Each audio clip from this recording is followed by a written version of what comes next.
منذ بداية الاحتراف. منذ بداية الاحتراف كم صرفنا؟ حساب رايك هكذا مد أجيب. بمليار. 1200 مليار. كي تحسبهم ما تقدرش تحسبهم.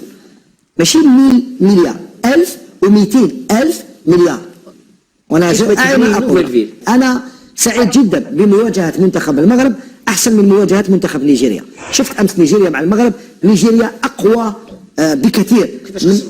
خسروا 1-0 علي شاف معايا الماتش. نيجيريا لعبوا مليح. نعم. ربع نهائي بحضور امام المغرب ان شاء الله بحضور الجمهور في قسنطينة. اعتقد بانه الجزائر لا غدوه ان شاء الله امام الكونغو. نظن باللي السلام عليكم اخوات كي راكم دايرين لاباس عليكم. جينا اليوم ندير لكم واحد الفيديو، جينا نهضر لكم على المقابله اللي غادي تكون مرتقبه، لانه ما عرفناش مازال ما عرفناش غدوه واش حنتكالف ولا ما تكالفوش، ولكن المقابله المرتقبه اللي ما تكون ما بين المنتخب الجزائري والمنتخب المغربي.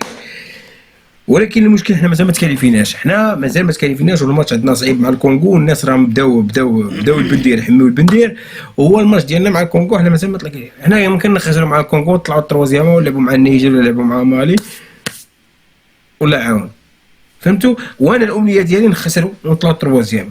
قد زينا بالمشاكل وغادي يشحنوا في وليدات صغار، وعاود يصرا في كاس العرب، راكم عارفين بصح هذه راه فيها الفيفا ولا كاب وفيها الفار وفيها مشاكل، وغادي يشحنوهم. انا ما باغيش هادشي، والله ما باغي هادشي، لانه هذاك الوليدات صغار وكذا منا خليوهم بعاد على هادشي هذا. بغيت تكاليفي كاس العالم لعب، عندك في رجليك لعب.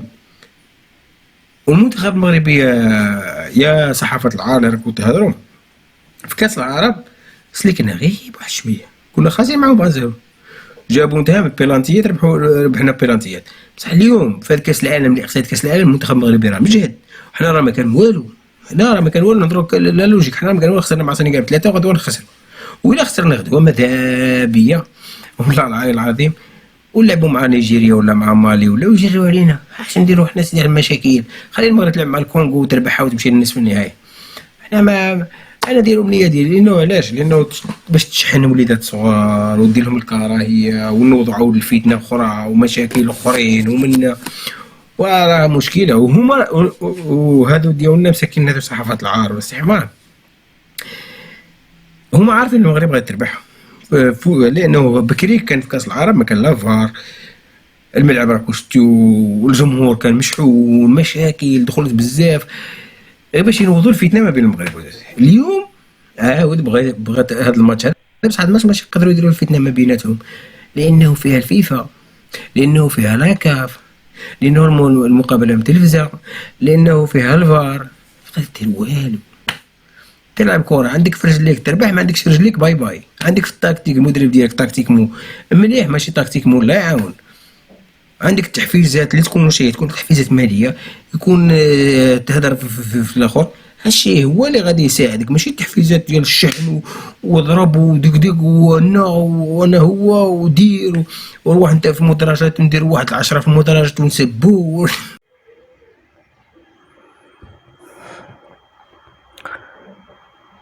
السلام عليكم المشاهدين والمشاهدات.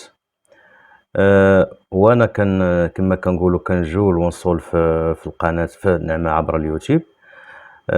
شفت واحد الفيديو ديال واحد اليوتيوبر مغربي كيتناول فيه يعني هذيك قناه الهداف الجزائريه، هما كيناقشوا يعني كاس افريقيا لاقل من 17 سنه اللي كتجرى في الجزائر. في التناول ديالهم ديال المقابله ديال المغرب مع نيجيريا، والمقابله ديال الجزائر مع السنغال، والهزيمه ديال المنتخب الجزائري يعني بحصه ثقيله ب3-0. احد الصحفيين المعروفين في قناه الهداف يعني تناول المقابله ديال المغرب مع نيجيريا، وقال بانه المنتخب المغربي يعني ما كانش، يعني هو كيفضل انه المنتخب المغربي يعني هو على حسب الراي ديالو هو ما كانش يعني ما كانش قوي، وانما المنتخب النيجيري هو اللي كان قوي، هو اللي لعب الكره الى اخره. هنا في هاد النقطه هذه غنتفق معاه الى حد ما، غادي نتفق معاه. علاش؟ لانه الخطه اللي تعطات ولا اللي دخل بها ولا اللي قرا بها المدرب المغربي سعيد شيبه، يعني هو عرف بان المنتخب النيجيري هو منتخب قوي، لذلك انه ملي تسجل الهدف يعني في الدقيقه الثانيه من المقابله، يعني عطى الخطة اللاعبين باش انهم يرجعوا اللور ويديروا واحد البلوك دفاعي.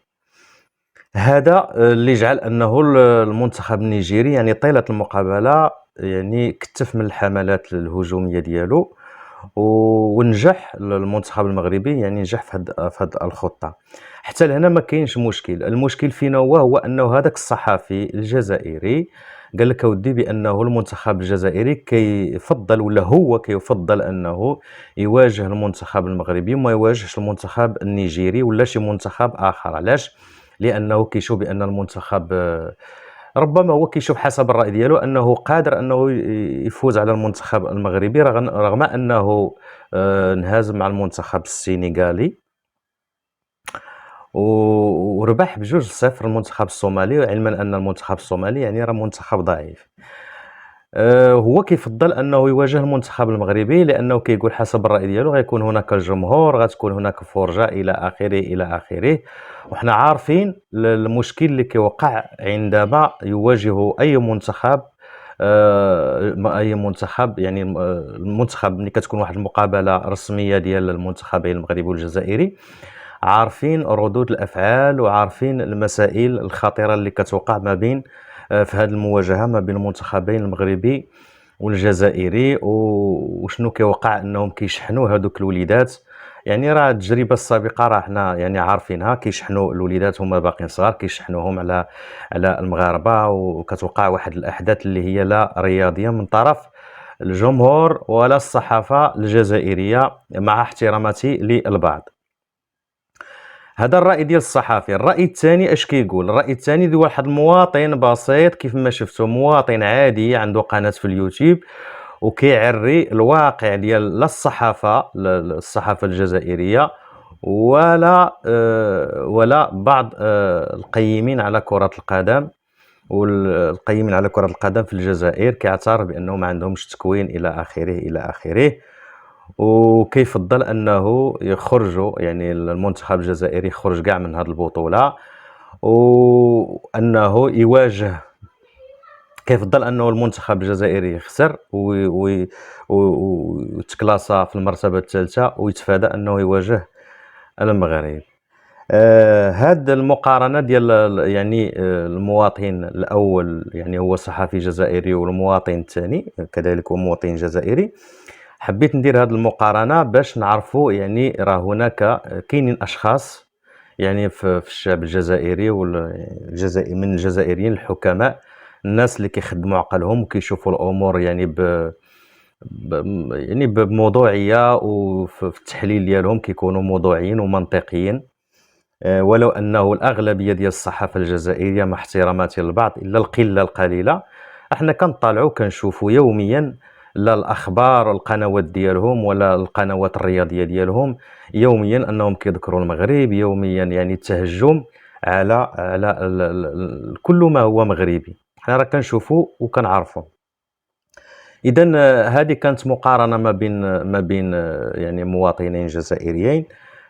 هذا كما قلت لكم هو الفيديو الاول ان شاء الله ديالي في القناه الثانيه.